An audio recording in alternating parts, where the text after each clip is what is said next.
హరిత ఏంటిది? డాడీ ఏంటమ్మా ఇది? ఇలా నడుస్తున్నావేంటి? నడవడం నాకేమన్నా సరదానా డాడీ? ఆ హరికృష్ణే ఆరోగ్యానికి మంచిది నడుచుకుంటూ రాని వదిలేసి వెళ్ళాడు. చెప్పేనా ఆ హరికృష్ణ ఏం చేసినా దానికో కారణం రీజనింగ్ ఉంటుందని. రేయ్! అలాగే ఆపేస్తా, వచ్చిన పని చూడు. మీరేంటి డాడీ ఇలా వచ్చారు? నీకోసమే హరిత. ఒంటరిగా ఇంటికి వెళ్తున్నావు కదా, ఎలా వెళ్ళావో ఏంటో. అక్కడ నిన్ను అందరూ ఏమంటున్నారో అని టెన్షన్ పడి బయలుదేరాను. హరికృష్ణ బాగా ఫాస్ట్, కారులో ఎక్కగానే మొదలెట్టేశాడు. అసలు ఆ హరికృష్ణ మనిషా ఇంకేమన్నానా? నిన్న ఈ పరిస్థితిలో ఎండలో వదిలేసి తను మాత్రం ఏసీ కారులో వెళ్ళిపోతాడా? వెళ్తాడు డాడీ. నన్ను నా ఇంటికి తీసుకువెళ్ళి నేను తనని ఎంత ఏడిపించానో అంతకంత నన్ను సాధిస్తాడని నేను ఊహించాను. కానీ ఇంత ఎర్లీగా స్టార్ట్ చేస్తాడని నేననుకోలేదు. వాడి ఇంటెన్షన్ ఏంటో తెలిసిన తర్వాత కూడా ఇంకా ఎందుకమ్మా వాడి ఇంటికి వెళ్తాం? పద మన ఇంటికి వెళ్దాం. వద్దు డాడీ, నేను ఆ ఇంటికే వెళ్తాను. అమ్మాయి, ఈ ఎండ తీవ్రత వల్ల ఏదేదో మాట్లాడేస్తున్నావు. నువ్వు వెళ్తానంటుంది ఆ హరికృష్ణ ఇంటికే మామయ్య. నేను క్లారిటీతోనే ఉన్నాను. అదేంటమ్మా, నడి రోడ్డు మీద ఎర్రటి ఎండలో వదిలేసిన వాడు ఇంటికెళ్తే ఊరుకుంటాడా? ఊరుకోడు డాడీ. అలా అని మనం భయపడితే ఎలా? కోర్టు తీర్పు తనకు అనుకూలంగా వచ్చింది కదా, నేనిప్పుడు తన కంట్రోల్లోనే ఉండాలి. కనీసం ఉన్నట్టు కనిపించాలి, లేకపోతే తీసుకువెళ్ళి జైల్లో పెడతారు. అవునులే, జైలు కన్నా ఇల్లే బెటరు. కనీసం కాస్త ఫెసిలిటీస్ అయినా బాగుంటాయి. మధ్యలో నువ్వు అడ్డొస్తే చంపేస్తారా? సారీ బావా. ఏంటమ్మా, జైలుకి వెళ్లాల్సి వస్తుందని భయపడి ఆ ఇంటికి వెళ్తానంటున్నావా? కాదు డాడీ, అది భయం కాదు, బాధ్యత. మమ్మీ నా మీద పెట్టిన బాధ్యత. మధ్యలో ఈ కోర్టులో కేసులు వచ్చినంత మాత్రాన దాన్ని దూరం చేసుకుంటే ఎలా? నన్నేదో సాధించాలని, తన కోపాన్ని దాష్టికాన్ని నా మీద చూపించాలని ఆ హరికృష్ణ ప్లాన్ చేసుకున్నాడు. కానీ అది ఎంత పెద్ద తప్పో తనకు తెలియాలంటే నేను వెళ్లాల్సిందే. వాళ్ళు తీసుకున్న గోతులో వాళ్లే పడేలా చెయ్యడానికైనా నేను వెళ్ళాలి. నేను ఎక్కడో ఉండి నా కడుపులో బిడ్డని నాశనం చేస్తే అది నా తప్పవుతుంది, ఇంకో నేరం అవుతుంది. అదే నేను వాళ్ళింట్లోనే ఉండి వాళ్ళ ముందే తిరుగుతూ వాళ్ళంటున్న మాటలు పడుతూ అదును చూసి బిడ్డని మాయం చేస్తే ఏం జరుగుతుంది? వావ్, గ్రేట్ హరిత. అదే కనుక జరిగితే నువ్వు అమాయకురాలు అవుతావు. బిడ్డని కాపాడుకోలేని హరికృష్ణ తప్పు చేసిన వాడవుతాడు. నేరం చేసిన వాడిలా కోర్టు ముందు తలదించుకుంటాడు. అది తర్వాత బావా. అసలు అతను ఫస్ట్ బిడ్డను పోగొట్టుకున్నందుకు కుళికుళి ఆడవడా? అవును, చాలా గొప్పగా ఆలోచించావు హరిత. అందుకే డాడీ ఆ ఇంటికి వెళ్తాను అంటున్నాను. కోర్టు తీర్పును గౌరవించి తల దించుకుని ఆ ఇంటికొస్తాను, కుక్కిన పేర్లా ఉంటాను అని అనుకుంటున్నారు. ఒక టైం బాంబుని తీసుకువెళ్తున్నారని పాపం తెలీదు ఆ హరికృష్ణకి. అమ్మయ్యా, ఇప్పుడు కాస్త రిలాక్స్గా ఉందమ్మా.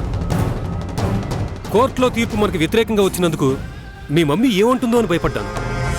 కానీ ఇప్పుడు ఈ విషయం చెబితే తను కన్విన్స్ అవుతుంది. ఎందుకు అవ్వదు? అక్క కోరుకున్నట్టే ఆ హరికృష్ణ అవమానంతో కుంగిపోతాడు కదా. మనకు కావాల్సింది కూడా అదే కదా డాడీ. మమ్మీకి సంతోషం కలిగించే పని చేయడమే నాకిష్టం. అందుకేగా తన పగ నేను తీరుస్తానని సంకల్పించుకున్నాను. నేనొక బిడ్డని కని ఆ హరికృష్ణని తండ్రిని చేయడం మమ్మీకి ఇష్టముండదు కదా. అందుకే ఆ బిడ్డని నామరూపాలు లేకుండా చేస్తానంటున్నాను. బాగుంది హరిత, పద వెళ్దాం. ఆ ఇంటి వరకు నేను తీసుకెళ్తాను. నీకెందుకు డాడీ అంత శ్రమ? ఎవరైతే వదిలి వెళ్లారో అతనే వచ్చి నన్ను తీసుకువెళ్తాడు. ఎవరు? హరికృష్ణ. తీసుకెళ్లేవాడైతే ఇంత ఎండలో ఎందుకు వదిలేస్తాడు? హా, బల్లుపు ఆ నేను తగ్గిస్తానుగా. డాడీ, మీరు నా గురించి కొంచెం కూడా టెన్షన్ పడకండి. నా కోసం హరికృష్ణ వస్తాడు. మీరింక వెళ్ళండి. అది కాదమ్మా.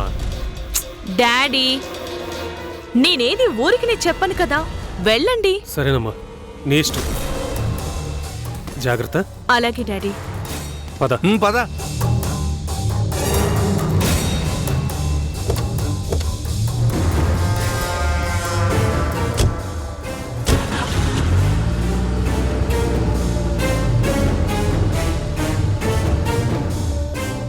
హరికృష్ణ, ఇంటికి వెళ్ళి రిలాక్స్ అయి నా కోసం ఎదురు చూస్తున్నట్టున్నావు.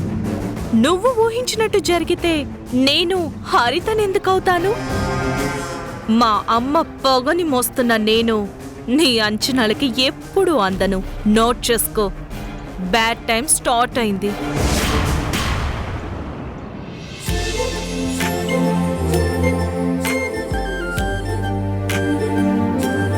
శిరీష, ఒక మంచి కాఫీ ఇస్తావా? కోట్ల రూపాయల బిజినెస్ చేస్తున్నా మీకు కాఫీ ఇవ్వడం మాత్రం తప్పదు. అయ్యో, బిజీగా ఉన్నావా ఏంటి? ఏం లేదండి, జోక్ చేశాను. రేపు మీటింగ్లో మాట్లాడే టాపిక్ గురించి ప్రిపేర్ అవుతున్నాను. మీరొకసారి ఆ పాయింట్ చూడండి, నీ వెళ్ళి కాఫీ తీసుకొస్తాను. సరే.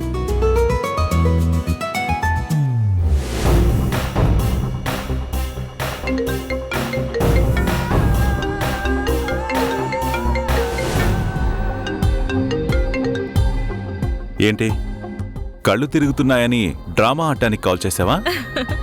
డ్రామాలా? అవన్నీ మనకెందుకు హరికృష్ణ? ఇప్పుడంతా ఫేస్ టు ఫేస్ కదా. ఎందుకు కాల్ చేసావు? ఊరి పొలిమేరలో ఉన్నానని చెప్పడానికి. ఓ, ఇంకా పొలిమేరలోనే ఉన్నావా? పర్లేదు, అక్కడి నుంచి ఇంకా 2 కిలోమీటర్లే. వచ్చే. ఇంత దూరం వచ్చిన దాన్ని ఇంకో 2 కిలోమీటర్స్ నాకు లెక్క.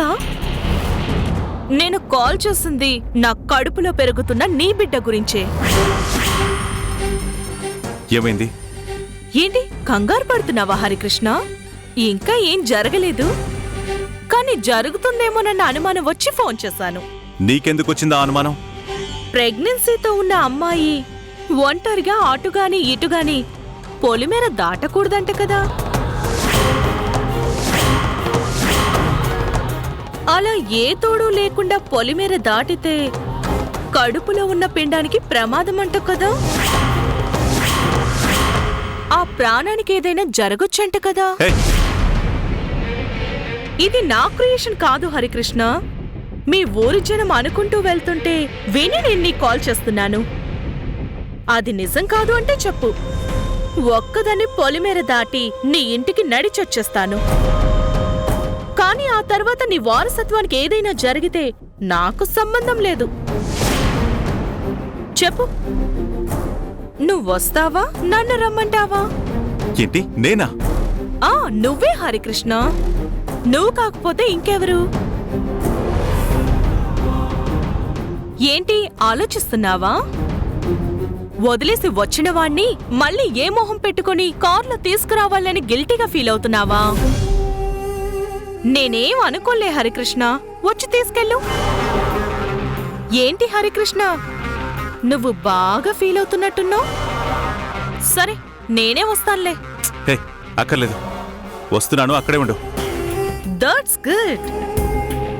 2 కిలోమీటర్లంటే 2 నిమిషాల్లో రాగలవా? ఈ రోడ్డు మీద రాలేవు కదా. నీకోసం 3 నిమిషాలు ఇస్తున్నా. ఆ లోపు రాకపోతే నేనొక్కదాన్నే పొలిమేర దాటేస్తా. బాయ్.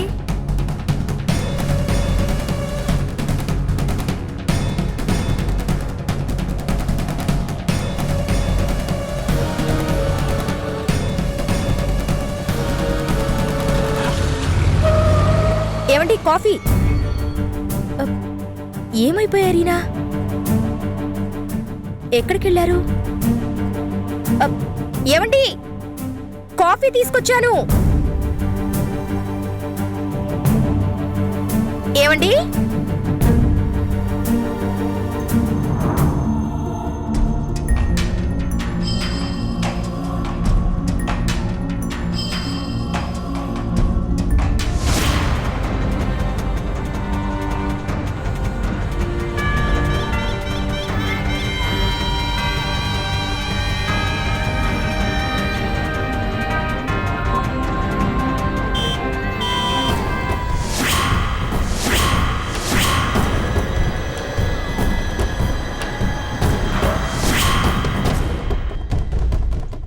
టైంకొస్తావని తెలుసా హరికృష్ణ? రా నీ సంగతి చెప్తా.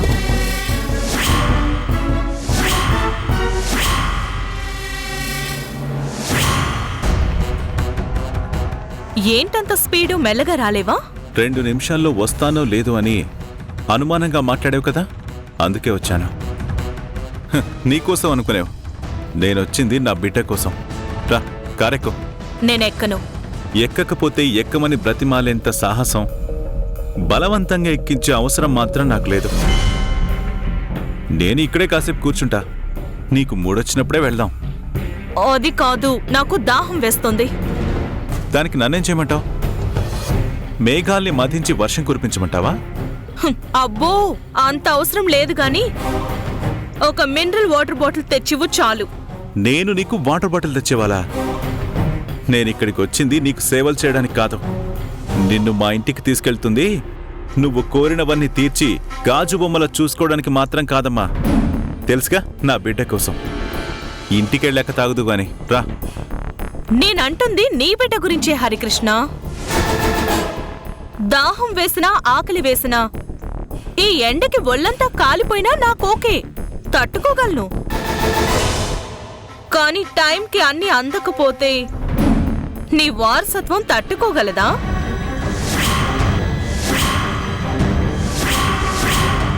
ఊరి పొలిమేర ఒంటరిగా దాటితేనే ఏం ప్రమాదం జరుగుతుందో అని ఉరుకుల పరుగుల మీద వచ్చిన వాడివి.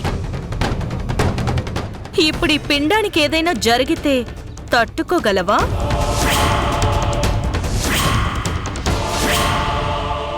అందుకే చెప్తున్నా, నాకు నీళ్లు కావాలి, నేను తాగాలి, అప్పుడే కారెక్కాలి.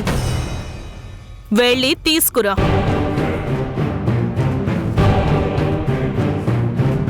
వాటర్ బాటిల్ తీసుకొచ్చేసరికి లేట్ అవుతుంది కానీ అక్కడ పంప్ సెట్ ఉంది, వెళ్దాం పదా. నేను పంపు సెట్ దగ్గరకా? లేకపోతే నీకు దాహంగా ఉందని అదే ఇక్కడికి వస్తుంది అనుకున్నావా? నువ్వే వెళ్ళాలి. సారీ హరికృష్ణ, నాకు దాహం వేస్తున్న మాట నిజమే కానీ అంత దూరం నడిచి వెళ్లి తాగేంత ఓపిక లేదు. దాహం తీర్చుకొని రిలాక్స్ అవ్వాలన్న ఇంట్రెస్టూ లేదు. కావాలంటే నీ బిడ్డ కోసం నువ్వెలా దాహం తీరుస్తావో తీర్చు, నేను మాత్రం ఒక్క అడుగు కూడా వేయను.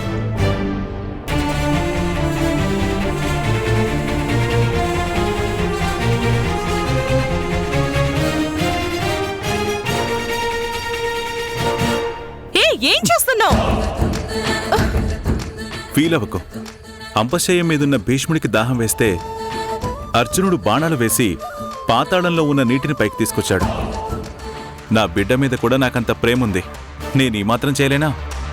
నేనెత్తుకున్నది నిన్ను కాదు, నా బిడ్డని.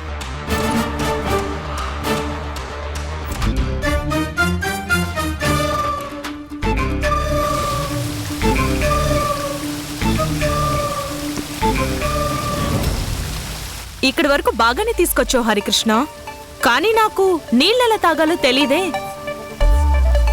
నాకు బాటిల్తోనూ గ్లాస్తోనూ తాగడం అలవాటు. అలాగా? అయితే నేనే తాగిస్తాను. ఏం చేస్తున్నావు?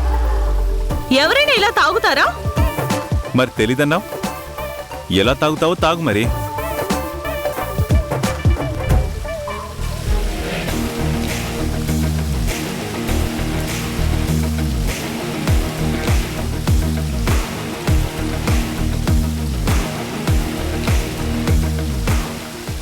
అబ్బా, ఇలా ఎంతసేపు తాగాలి?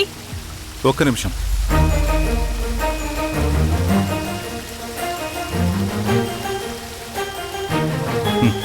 తాగు తాగు తాగు. తాగకపోతే తలకై తీసుకెళ్లి పైప్ కింద పెట్టేస్తా. తాగు.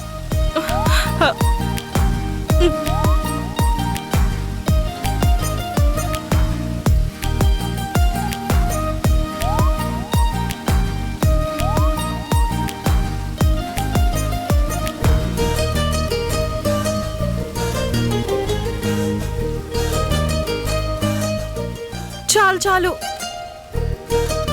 ఇకెళ్దాం పద. ఏం చేస్తున్నావు? అంత కొత్తగా అడుగుతావేంటి? ఎత్తుకుంటున్నాను. ఏం అక్కర్లేదు, నీళ్లు తాగాను కదా, ఓపికొచ్చింది, నేను నడవగలను. పద.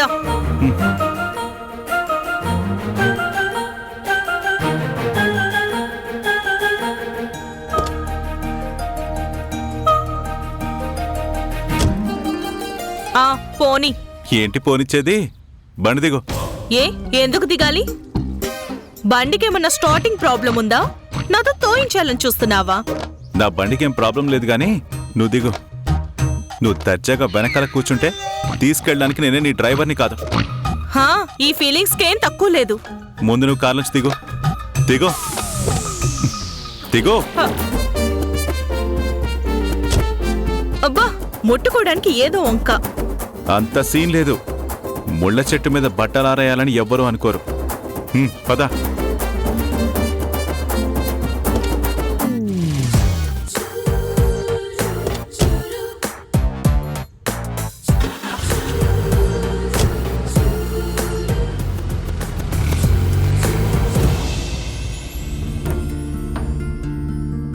ఇదిగోండి. ఇవన్నీ తర్వాత ముందేం జరిగిందో చెప్పు. ఏం చెప్పాలి? అదే లత ద్వారా మమ్మీ నెక్స్ట్ ఏం చేయబోతుందో సుభద్ర తెలుసుకుంటానంది కదా, ఆ విషయం. అవన్నీ నాకు తెలీదండి. లత మావయ్య గారి రూమ్ లోకి రాగానే నేను బయటకు వచ్చేసాను. అక్కడ మావయ్య గారి ప్లేస్ లో సుభద్ర ఉండి ఆయన మిమిక్రీ వాయిస్ ని ఉపయోగించి తెలుసుకుంటానంది. అవునా, చాలా మంచి ఐడియా. ఆ సుభద్రకి ఇలాంటి ఐడియాలు బాగానే వస్తాయిలేండి. పద సుభద్ర దగ్గరికి వెళ్దాం. ఎందుకు? ఆ లత ఏం చెప్పిందో తెలుసుకోవడానికి, మన వల్ల అయినంత సహాయం చేయడానికి. ఆ సుభద్ర మన సహాయం కోరుకునే రకమా? ఇదిగో ఇలాంటి ఐడియాలు వచ్చినప్పుడు అడుగుతుందే తప్ప మన దాకా రానివ్వదు. ఏంటి తులసి, సుభద్ర అంటే అసలు నీకు పన్నట్టే మాట్లాడుతున్నావు? ఎందుకంత కోపం నీకు? మీకు తెలీదా? ఆవిడ గారు తెలివైందే కావచ్చు, అంత మాత్రాన కట్టుకున్న భర్తని చులకనగా చూస్తుందా? చేసిన తప్పును తెలుసుకొని మారిపోయాక కూడా ఇంకా అంత బాధ పెడుతుందా? మీరెన్నైనా చెప్పండి, దేవ్ విషయంలో సుభద్ర ప్రవర్తన మాత్రం నాకు అస్సలు నచ్చట్లేదు. అది తెలుస్తూనే ఉంది. అయినా సుభద్ర చేసే ప్రతి పనికి కారణం ఉంటుంది తులసి. ఏం కారణం ఉంటుంది? పగ సాధిస్తాను అని ధైర్యంగా దేవ్తోనే చెప్పింది కదా. సరే, ఆ విషయం తర్వాత మాట్లాడుకుందాం. ముందు సుభద్ర దగ్గరికి వెళ్దాం పద. నేను రాను. ఇంతకు ముందు సుభద్రని సొంత చెల్లెల కంటే ఎక్కువగా చూసుకునేదాన్ని. ఇప్పుడు దేవి మీద అభిమానంతో నిష్ఠూరంగా మాట్లాడుతున్నావు. అది తప్పు తులసి. సుభద్ర ఏది నోరు తెరిచి అడగదు. అడగక ముందే మనం తెలుసుకుని కాస్త సాయం చేస్తే సుభద్ర రుణం కొంచెమైనా తీర్చుకున్న వాళ్ళమవుతాం. పద వెళదాం రా.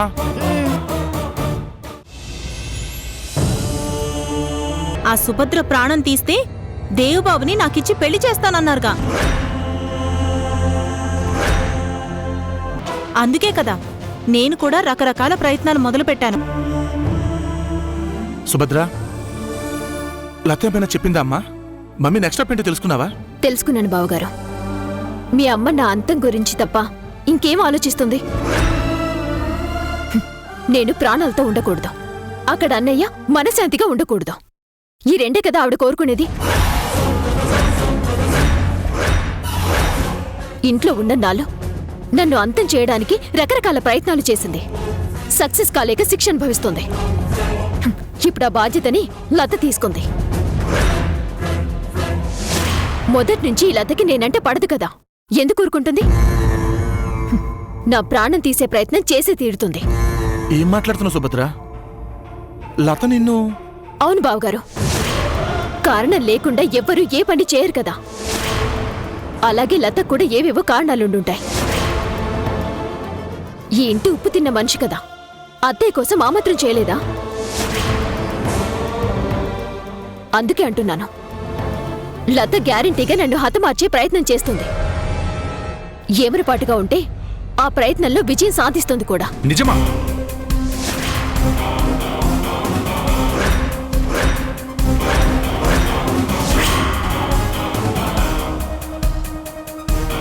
నువ్వు మాట్లాడేది నిజమా? లత నిన్ను చంపాలనుకోవడం ఏంటి? అవును, మీ అమ్మ మాటలు వినే వాళ్ళంతా చేసే పని ఇదే కదా. ముందు మా కుటుంబాన్ని రోడ్డున పడేయాలని చూశారు. మా అన్నయ్యని అవమానించాలని ప్రయత్నించారు. సాధ్యం కాకపోవడంతో ఊపిరాపేయాలని చూస్తున్నారు. నేను పోతే మా అన్నయ్య కుమిలిపోతాడు కదా, అది చూడాలని మీ అమ్మ ఆశ. దానికోసం లత మమ్మీకి సపోర్ట్ చేస్తుందా? ఇవాళ ఆవిడ్ని కలవడానికి జైలు కూడా వెళ్ళింది. నో, ఇంత జరుగుతున్నా నాకెందుకు చెప్పలేదు? చెప్తే ఏం చేస్తావు? ఏం చేస్తానా? నేను ప్రేమించే మనిషికి చెడు చేయాలన్న ఆలోచన ఉంటేనే తట్టుకోలేను. అలాంటిది ప్రాణం తీయాలని చూస్తుందని తెలిస్తే ఊరుకుంటానా?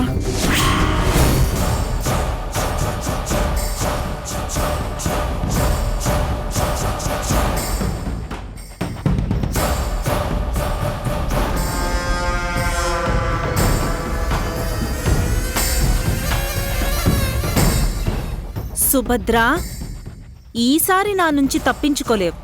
కానీ దేన్ని ఉపయోగించి నిన్ను అంతం చేయమంటావు? కత్తివాడనా?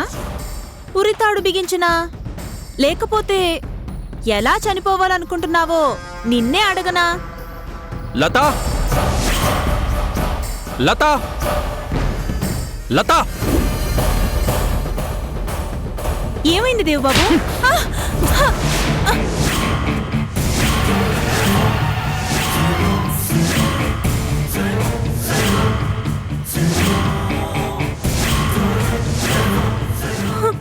దేవబాబు, ఏముంది నీ మనసులో? అసలు ఏం మాట్లాడుతున్నారు బాబు? నా సుభద్ర నాకు కాకుండా చేయాలనుకుంటున్నావా?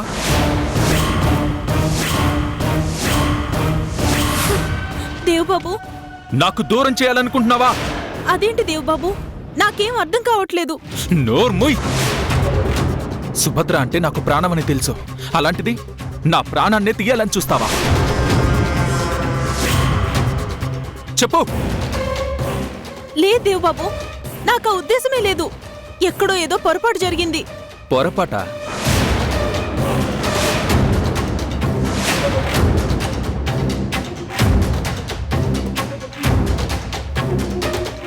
నువ్వు జైలుకి వెళ్ళడం పొరపాట? మా అమ్మతో మాట్లాడడం పొరపాట? తను చెప్పిందని సుభద్రని అంతం చేయాలనుకోవడం పొరపాట? ఏది ఏది పొరపాటు?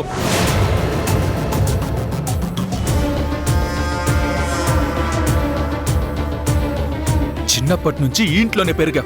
నా చెల్లెలికి ఒక ఫ్రెండ్లా ఉన్నావు. ఎప్పుడైనా నిన్ను పరాయి మనిషిగానో పని మనిషిగానో చూసానా? నిన్ను పల్లెత్తి మాట అన్నానా? అలాంటిది నాకు ద్రోహం చేయడానికి నీకు మనసెలా వచ్చింది? లేదు దేవబాబు, మీరెందుకిలా అపార్థం చేసుకున్నారో నాకు తెలియట్లేదు. నేను ఆంటీని కలిసిన మాట నిజమే. జైల్లో ఎలా ఉన్నారో చూడ్డానికి వెళ్ళానే తప్ప ఆవిడ చెప్పిన మాటలు చెవికెక్కించుకుని ఏదో చేద్దామని మాత్రం కాదు. నాకు ఆ ఉద్దేశం ఎప్పుడూ రాదు. చాలా పో. నా తల్లి ప్రాణాల్ని అడ్డం పెట్టుకొని నన్ను దేవుని దూరం చేయాలని చూసావు. ఇప్పుడు అది కూడా చేయలేవు కదా. మీ వదిన్ని తీసుకురావడానికి వెళ్లారు. తను మా వదినేంటి వదినా? అర్చన, మీ వదినకి దిష్టి తీ.